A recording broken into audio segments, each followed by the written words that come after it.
Well, if we don't, as archaeologists, play in that place with people who are alive today, we have no right to try and enter that place to the people who lived in deep time. What's also really interesting is there is a landscape of exclusion here. We're on prime MOD land. Well, it was until the National Trust took it over. So this was land where people were excluded from. They were not allowed in here. I mean, people did come in here, but you know, the idea is that in a sense they were pushed out. And so again, when you actually understand the recent history of Belfast and Northern Ireland and some of that way that people were excluded from places, this becomes an even more powerful conversation to actually understand what it feels like to get back out into these places, to be able to go and explore those.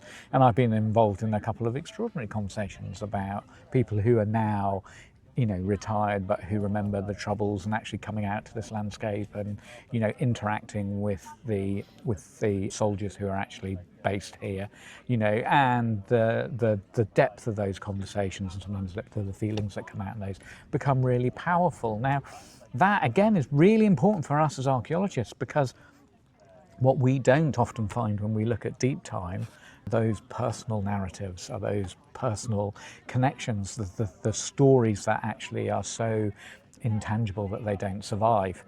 We have this process when we go and do most of our events where we take this map of the British Isles and we ask people to write on it their places of memory and meaning.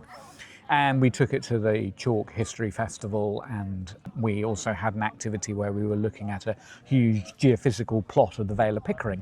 And we had these two exercises next to each other. So one was talking about archaeology you could see, it was laid out and mapped. And then one was talking about people's places and memory. And one person actually, their place was in Scotland, and they put down the place where they proposed to their wife.